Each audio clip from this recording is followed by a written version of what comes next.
Thank you both for joining us. We're really fortunate, I think, that Tucson has not seen any incident like the ones that we've been seeing in the national news, but I think people are also aware that it could happen here. Nobody's really immune from it. So I want to ask you if you feel particularly vulnerable, especially after the shootings of police officers in Dallas last week. I feel very lucky, to be honest with you, to be living in this community. And although there is some level of apprehension for myself and our officers, my wife, in law enforcement because of what we've seen across the country, I feel lucky because in our community, we have a lot of support. And every day that I'm out and about, I enjoy, luckily, a lot of positive recognition. And although we know that as a community there's a lot more that we can do, by and large, I think that through the years of working with our community, we have a certain level of trust that we've built up, but certainly nowhere near where it needs to be and where we want to be. So while I feel sad for us as a nation, I am not. I feel good about living here and being a police officer here in Tucson. We'll get back to those questions of what you've been doing to build trust. Ms. Embry, do you feel vulnerable or concerned when you're just in the community?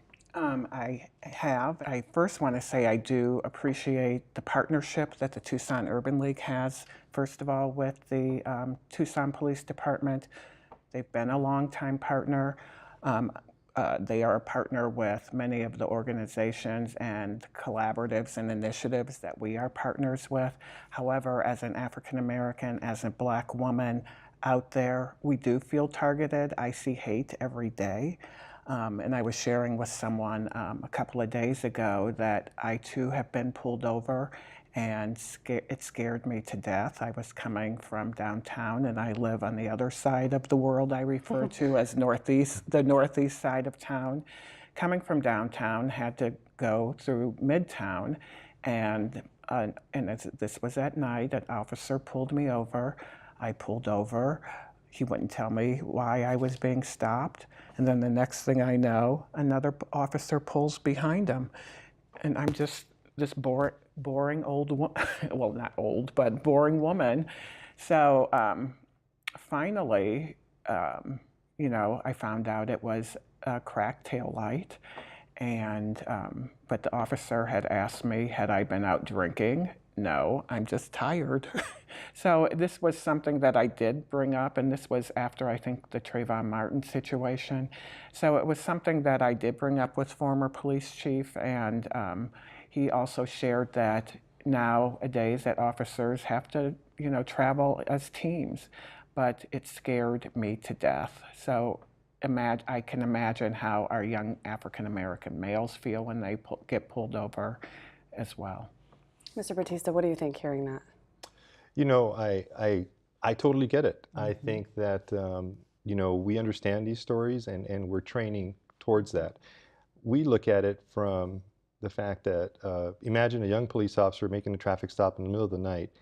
And I got to tell you, to some degree, sometimes the officer is just as terrified about walking up as the person is about being stopped, because it happens. And adding to that fuel, I think, is what we see across the country.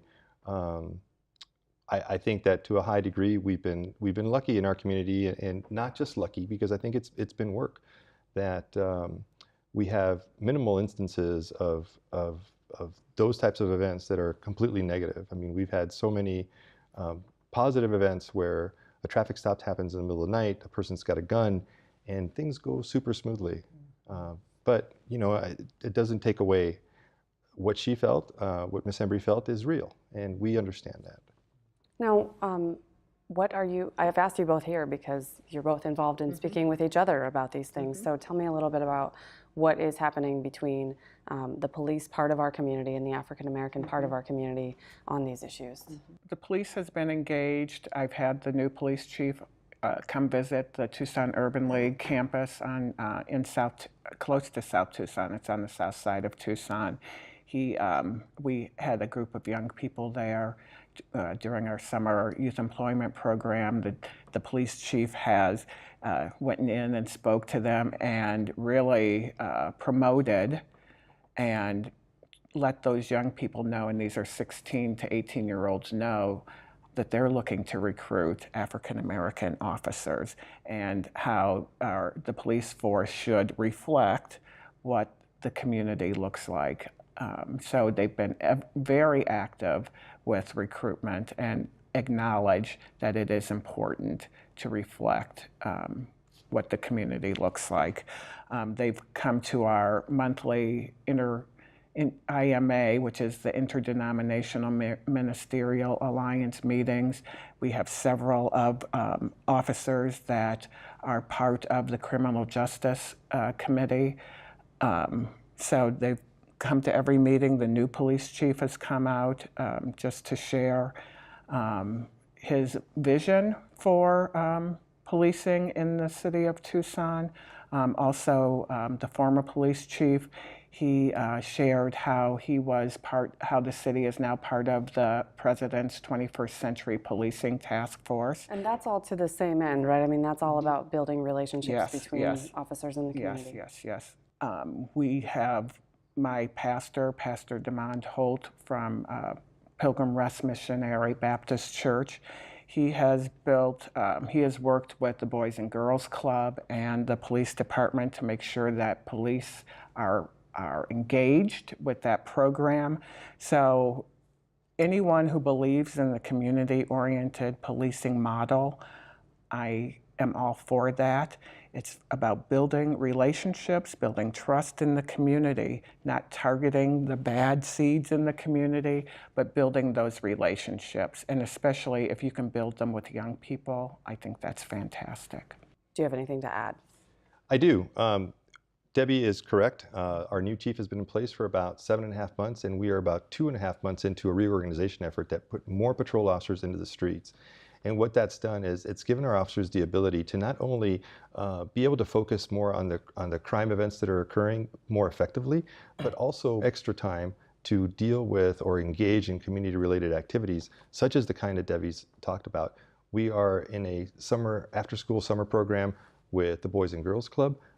We are attending the Brown Bag Lunch with the Urban League. There's a group of apartment complexes in the Midtown area that mostly have Somali immigrant families there.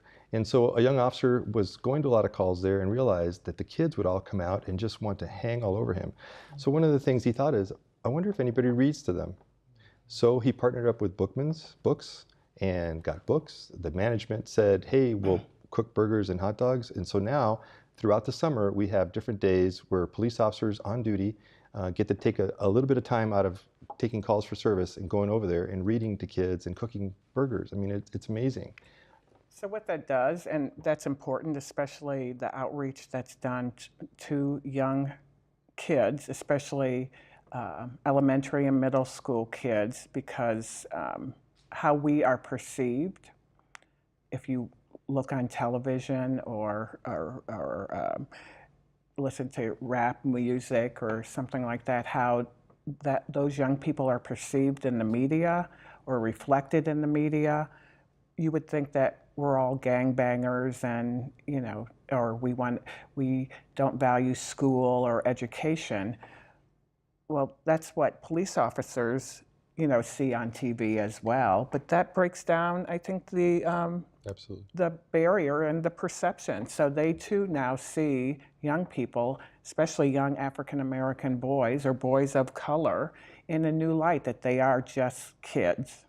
When we first started going to the Boys and Girls Club, some of the kids would say, oh my God, who's in trouble? And now when we walk in, they're like, hey, there's Officer, and they know each other by first name, and it's a completely different atmosphere. Just another example, and every year we partner with the YWCA on their Stand Against Racism, and that's a day, and it's April 29th, and last year we launched it, and we had brown bag lunches on that day during noon, just to discuss racial issues. They were facilitated conversations around race.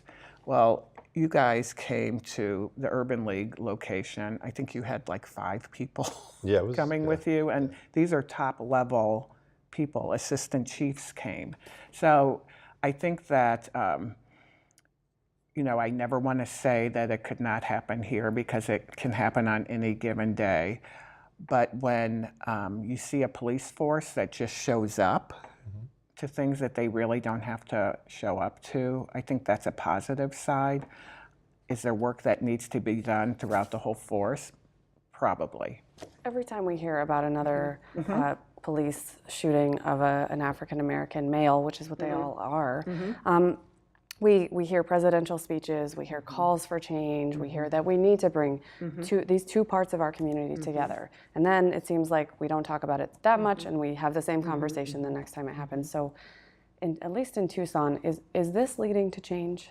As the president's 21st century community-oriented policing plan starts being implemented, it will. Obviously, policies need to change, and these are systemic policies that looks at body cameras and better data and what else is there? Training and retraining and transparency.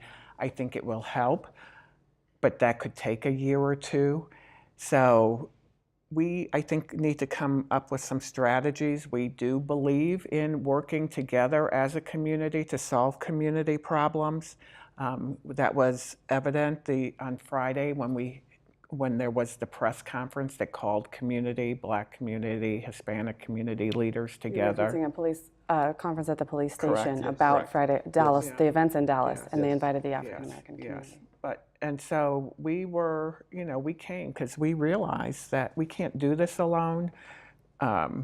It's not just the Urban League doing it alone. It's not just the NAACP doing it alone. It's not just the Black Lives Matters group doing it alone. We need to do it in partnership with the city of Tucson, in partnership with the police department, in partnership with the sheriff's department.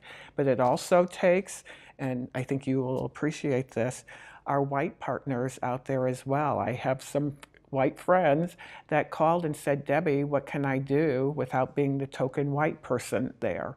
Well, if you went to the Black Lives Matters event, it was about 50 to 60% white people. So white people also have a role in this as well. We have a great community. We have good relationships, and we're building upon them. I think the fact that our organization was picked as one of the 15 police departments out of 18,000 across the country to lead the way in the implementation of the President's Task Force on Policing speaks volumes to the organization. The things that we will be focusing on most heavily have to do with building trust, establishing transparency. Our officer wellness, I think, is a very large component to that. We have a robust social media campaign that's going on. Our training, and as Debbie mentioned, training is absolutely correct. We will continue to emphasize de-escalation, dealing with the mentally ill, and focusing on our community relationships. I want to thank you both for coming in and having this conversation. Thank you for having us.